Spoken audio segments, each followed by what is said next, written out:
여기 위인전에 나오던 헬렌 켈러도 힐링했다는 일본의 온천이 있습니다.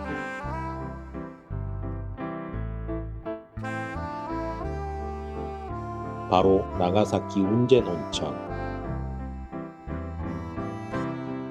오늘 영상의 메인은 온천 지역 자체가 아니라 이곳에서 묵은 호시노 리조트 카이 운젠입니다. 야! 야!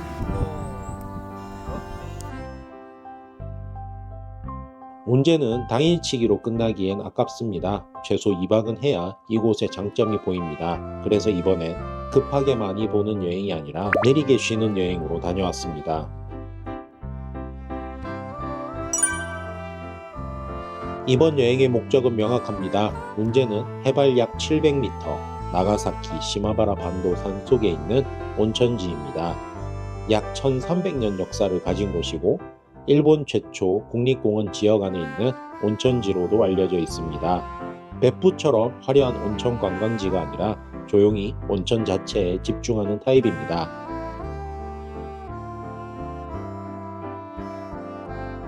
운젠 온천은 독특한 뿌연 느낌이 있는 강한 산성의 유황천이 특징입니다.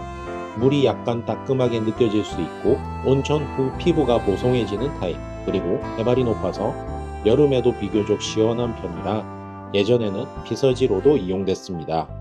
그래서 이 여행은 뭘 했는지보다 얼마나 쉬었는지가 핵심입니다.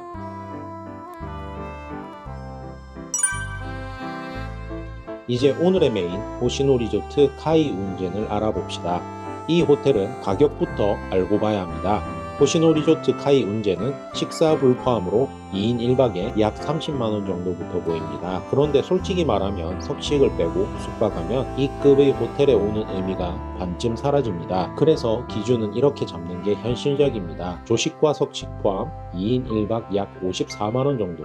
이번에 제가 숙박한 온천이 딸린 방은 2인 1박 조식 석식 포함 기준으로 약 72만원 정도로 보시면 됩니다. 이 온천 딸린 방은 일반 룸보다 대략 18만원 정도 비쌉니다. 하지만 방에 온천이 딸려 있다는 장점이 꽤 큽니다. 개인적으로는 1박에 18만원 이상 가치가 있다고 느껴집니다. 그래서 여유가 있다면 이 온천이 딸린 방을 예약하길 추천합니다. 호텔비는 항상 시가라서 날짜에 따라 계속 변동되니 예약 관련 내용은 영상 댓글에 따로 정리해 두겠습니다. 호시노 리조트 카이 운젠은 체크인은 3시, 체크아웃은 12시. 이게 생각보다 큰 장점입니다. 일본 료칸은 10시 체크아웃이 흔한데 10시면 조식 먹고 나가기가 바빠서 항상 아쉬움이 남습니다. 근데 여기는 12시라 아침이 확실히 여유롭습니다. 조식 먹고 뛰어나가는 느낌이 아니라 조식 먹고 한 번 더 온천 들어갈까가 가능해집니다. 그래서 이 호텔은 어떻게 시간을 쓰느냐가 정말 중요합니다. 제대로 즐기려면 동선은 이렇게 잡는 것이 좋습니다. 먼저 첫 번째 팁입니다. 가능하면 체크인 전에 도착하는 것을 추천드립니다. 고급 호텔은 체크인 시간이 여행의 시작점이 아닙니다. 도착하는 순간부터 이미 호텔 스테이가 시작된다고 보시는 것이 맞습니다. 체크인 전에 로비 구조, 라이브러리 위치, 대욕장 동선, 그리고 쉴 수 있는 공간들을 미리 한번 파악해 두시면 체크인 이후의 시간이 훨씬 효율적으로 흘러갑니다. 그리고 1박제는 가능하면 호텔 내부에서 최대한 시간을 보내며 만끽하시길 추천드립니다. 첫날은 많이 움직일수록 오히려 손해입니다. 이 호텔의 장점은 시설을 충분히 활용하면서 온천을 여러 번 반복할 수 있는 구조에 있습니다. 그래서 첫날은 객실 온천 한번, 대욕장 한번, 라이브러리에서 휴식, 저녁 식사, 그리고 밤 온천, 이 흐름만 따라가셔도 이미 운젠에 제대로 왔다는 느낌이 완성됩니다. 둘째 날은 액티비티와 조식으로 여유롭게 시작하는 것을 추천드립니다. 특히 운젠 지고쿠 파워워킹 같은 프로그램은 체감 난이도는 있지만 운젠이라는 지역을 이해하는 속도를 확실히 끌어올려주는 액티비티였습니다. 그리고 점심 전후 시간에는 호텔 밖으로 반나절 정도만 나가보시는 것이 좋습니다. 이 타이밍이 가장 효율적입니다. 운젠 지고쿠 산책을 한 번 더 하고 홍대도 가볍게 둘러보고 유명한 운젠 센베이도 맛보신 뒤 다시 호텔로 돌아오는 흐름을 추천드립니다. 여기서 중요한 포인트가 있습니다. 운전에서 가장 가치 있는 시간은 호텔에서 쉬는 시간입니다. 그래서 외부 일정을 길게 잡기보다는 적당히 보고 다시 호텔로 복귀하는 것이 전체 만족도를 훨씬 높여줍니다. 호텔로 돌아온 이후에는 온천, 휴식, 저녁 식사, 밤 온천 이 흐름으로 천천히 하루를 마무리하시면 좋습니다. 마지막 날은 아침 식사를 드신 뒤 온천을 한 번 더 여유롭게 즐기시고 체크아웃 후 리턴하는 일정이 가장 안정적입니다. 문제는 이렇게 머물러야 진가가 제대로 보이는 온천지입니다. 도착하자마자 느껴지는 건 공기였습니다. 유황향이 은은하게 퍼지고 산속 특유의 맑은 공기가 확실히 다릅니다. 주변은 안개 낀 산과 조용한 정적, 이곳에 도착하는 순간 일상의 스위치가 자연스럽게 꺼집니다. 객실도 넓고 창밖으로는 운젠의 산 풍경이 보입니다. 시간대마다 빛과 안개가 달라져서 같은 창밖인데도 분위기가 계속 바뀝니다. 이 호텔은 뭘 많이 하러 오는 곳이 아니라 아무것도 하지 않은 시간이 진짜 잘 어울리는 곳이었습니다.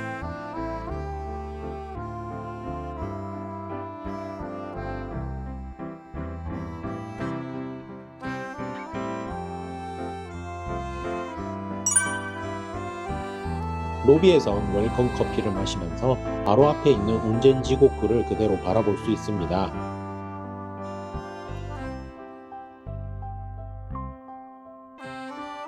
김이 모락모락 올라오고 유황향이 퍼지고 이 풍경이 아 운젠 왔다를 한 번에 만들어줍니다. 이번 객실은 더블 침대 기준 최대 2인 숙박 타입.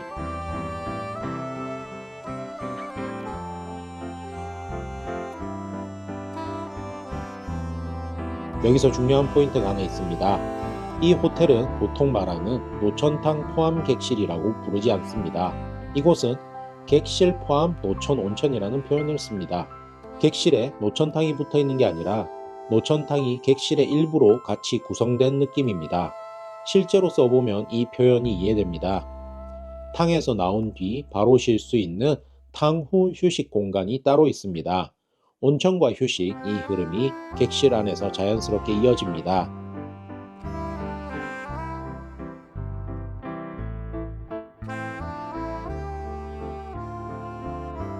그래서 이 숙소는 온천을 한 번 하고 끝이 아니라 머무는 동안 여러 번 반복하게 만듭니다.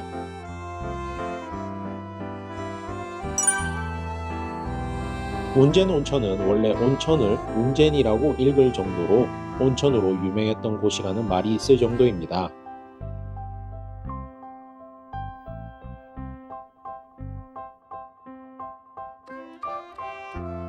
카이 운젠의 온천은 바로 앞의 운젠 지곡구에서 끌어온 온천수로 특징은 독특한 백탁감 그리고 강산성으로 인한 미끌거림입니다. 온천이 딸린 방이 아니라면 온천은 대욕장에서 경험하실 수 있습니다. 온천 대욕장은 내탕과 노천으로 이루어집니다. 내탕은 와카란 문화를 표현한 공간으로 특히 인상적인 건 스테인드 글라스가 들어간 내탕입니다. 아침 햇빛이 들어오는 시간에는 욕탕 안에 색색의 빛이 비칩니다. 일본 온천인데 묘하게 이국적인 분위기가 납니다. 완전 포토스팟인데 핸드폰 들고 갔다가 국제범죄자가 될 수 있으니 주의. 또 저같은 뜻지리들을 위한 조금 낮은 온도의 온천도 있어 오랫동안 온천을 해도 무리가 없었습니다. 노천은 온천 지곡구와 지형이 이어진 느낌이라 앞에서 올라오는 증기를 보면서 들어가게 됩니다. 지옥의 김을 보면서 하는 노천, 이게 운젠에서만 가능한 장면입니다. 입욕 후에는 개방감 있는 휴식 공간에서 잠깐 쉬어갈 수도 있습니다. 여기서는 나가사키 특산 드링크도 준비되어 있고 아이스바도 있어 수분 보충을 하면서 몸을 천천히 식히는 동선이 됩니다. 이 호텔은 온천을 시설로만 두지 않고 온천 이후에 쉬는 시간까지 흐름으로 만들어둔 게 특징입니다. 관내에 라운지 기능을 하는 라이브러리가 있습니다.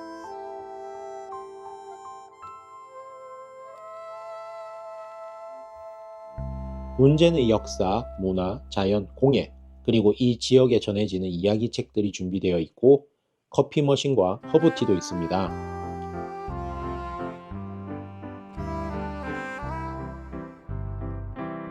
온천하고 잠깐 멍 때리고 책 한 권 펼치고 다시 온천으로 가는 흐름, 이게 이 호텔의 장점입니다. 첫날 저녁을 먹으러 왔습니다. 레스토랑은 반개인실 형태의 식사 공간이라 프라이빗한 분위기였습니다. 구성에서 기억에 남는 포인트는 지옥을 이미지한 사키즈케, 이걸 부셔서 먹는 것도 재밌었습니다.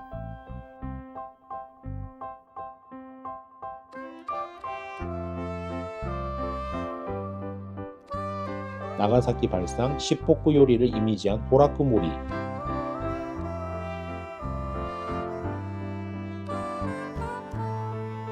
그리고 메인으로 아고다시 샤브샤브, 아고는 날치고 그 육수로 먹는 샤브샤브가 감칠맛이 확실합니다.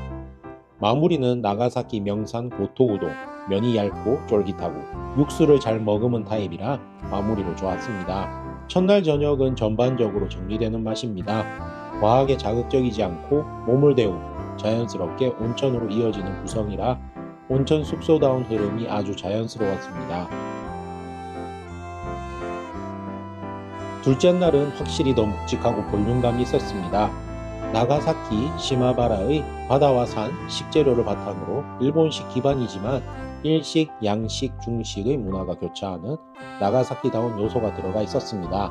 한 접시마다 재료와 배경이 느껴져서 이건 단순 식사가 아니라 식사 자체가 체험으로 기억되는 타입이었습니다.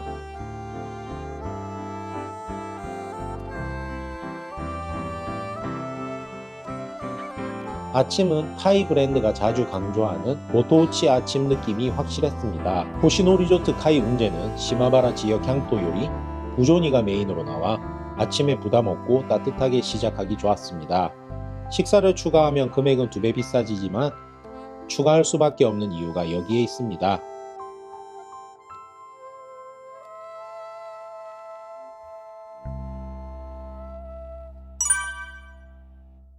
이 숙소는 그냥 숙박만 하는 곳이 아니라 체험 프로그램이 꽤 강한 편입니다. 야!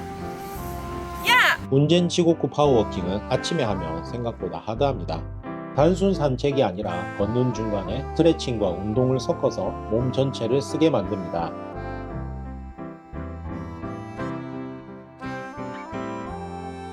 지고쿠의 열기, 유황향, 대지 에너지를 가까이에서 느끼면서 움직이는 프로그램, 그리고 단순 체험이 아니라 운젠의 형성과 역사 설명이 같이 들어가서 이 프로그램 하나만 해도 운젠을 이해했다는 느낌이 생깁니다.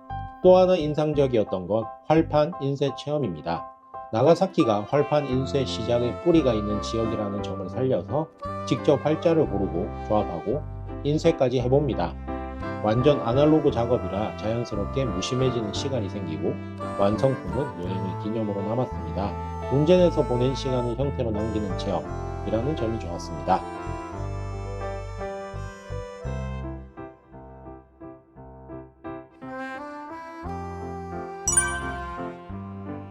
마지막으로 이 호텔에는 온천을 관리하는 유모리가 있고 운젠 온천의 성질과 효과적인 입욕법을 설명해주는 시간이 있었습니다. 온천을 그냥 들어가는 곳과 이해하고 들어가는 것은 다릅니다. 이런 설명이 있는 건 온천 호텔로서 완성도가 올라가는 포인트입니다. 후쿠오카에서 운젠으로 가는 방법은 크게 두 가지입니다. 대중교통으로 가는 루트가 있고 렌터카로 가는 루트가 있습니다. 하카타역에서 JR 특급을 타고 이사하야까지 간 다음 이사하야에서 버스로 갈아탑니다. 소요 시간은 대략 2시간 30분에서 3시간. 처음 가는 여행자 기준으로 체감 난이도는 솔직히 높습니다. 그래서 가능하면 호텔 송령을 요청합시다. 가장 임급한 역인 이사하야역에서 호텔까지, 그리고 나가사키 공항에서 호텔까지 픽업을 해주십니다. 비용은 1000엔이고 사전 예약이 필수니 꼭 기억합시다. 두 번째는 렌터카입니다. 후쿠오카에서 운젠까지 차로 약 2시간 30분 정도로 편리하게 갈 수 있습니다. 렌터카 예약에 관한 영상은 차후에 또 자세하게 만들어 보도록 하겠습니다. 오늘은 후쿠오카에서 출발해 운젠 온천으로 들어가서 호시노 리조트 카이 운젠에서 천천히 쉬는 2박 3일을 정리해봤습니다. 운젠은 거리가 있어 당일치기로는 이 지역을 느끼기가 힘듭니다. 최소 2박은 해야 아침 온천의 고요함, 낮의 공기, 밤의 증기, 이 흐름을 느낄 수 있습니다. 호시노 리조트 카이 운젠은 온천을 한 번 하고 끝이 아니라 머무는 시간 전체를 온천에 맞춰 설계한 호텔이었습니다. 온천을 좋아하는 사람이라면 여긴 분명히 만족도가 높은 쪽입니다. 오늘 영상은 여기까지고요. 3분 여행과 함께하니 헬렌 켈러도 왔다는 온천까지 돌아보고 참 좋다.